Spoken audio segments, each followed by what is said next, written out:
근 몇 년 동안 일본 야구계의 톱 선수들이 잇따라 메이저리그로 이탈하고 있는 반면 아시아의 라이벌이기도 한 한국의 메이저리거는 그리 많지 않다.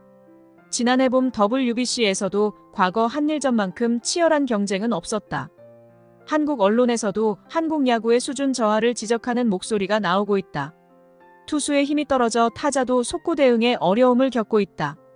근본적인 이유는 고교야구에서 목배트로 바뀐 것이고 이는 고교야구의 저반발 배트를 도입한 일본 야구계의 장래에 영향을 미칠 수 있다는 지적이 나오고 있다. 한국 야구의 현 주소를 살펴보자. 6년 제1회 WBC와 9년 제2회 WBC에서 일본 대표팀이 연승을 거둔 한국은 강력한 라이벌이었다. 한국은 8년 베이징 올림픽에서도 금메달을 땄다.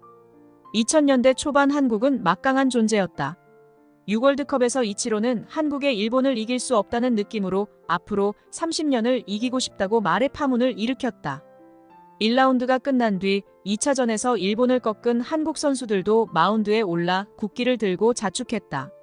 결국 준결승에서 일본이 승리의 초대 챔피언이 됐지만 한국과 일본의 라이벌 구도는 상당히 높았다.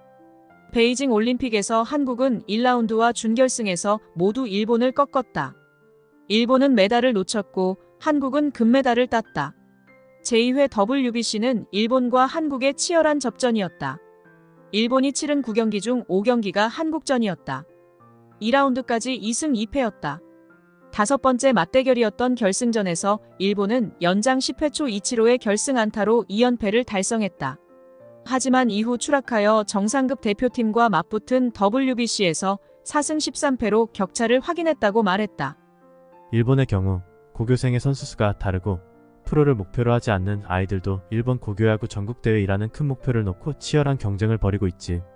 그러니 피칭력 등 수비를 잘하는 것은 당연하고 가능한 한 퍼스트 베이스를 목표로 하는 것은 당연하지만 판단력도 필수. 이것을 바꾸는 것 외에도 장타도 할 수 있는 팀 만들기가 필요하다고 생각합니다. 장타가 나오지 않기 때문에 버리는 것이 아니라 장타를 치는 힘을 가진 사람이 이기고 프로로 나아가게 될 것이기 때문에 한국만큼 현저한 수준 저하는 없지 않을까 생각합니다. 마운드에 깃발을 꽂을 뻔뻔한 멘탈을 가지고 있지 않기 때문이지. 야구라는 스포츠에 임하는 자세부터가 다르다. 우선 투구 능력의 차이는 일본이 압도적으로 높다고 생각합니다. 이것은 특히 그의 볼 제어 능력을 볼 때 분명합니다.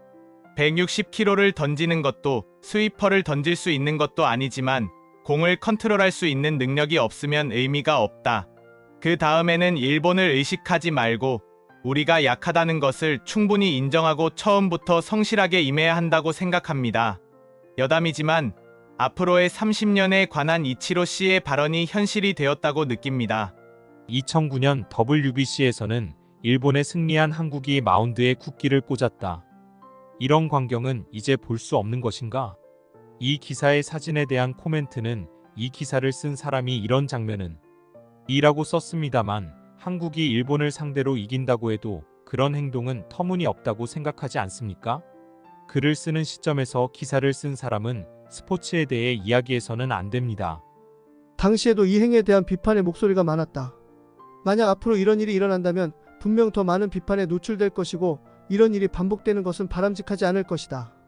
이치로의 발언을 시작으로 마운드에 국기를 꽂았다는 것이 있습니다. 이것이 역사가 만들어지는 방식입니다. 그런 스타일의 기자라면 일본에도 많이 있습니다. 오히려 국뽕이라 자랑스러워할 것입니다. 일본의 경우 야구 학교는 3,000개 이상이며 그중 일부는 훈련 방법의 독창성에 의해 이전과 같이 저반발 배트로 롱볼을 칠 수 있다고 생각합니다. 한국과 달리 팀이 많기 때문에 수비팀뿐만 아니라 타격도 할 수 있는 팀을 만들려고 노력하는 학교도 있을 것 같다. 유익하셨다면 구독, 좋아요, 댓글 부탁합니다.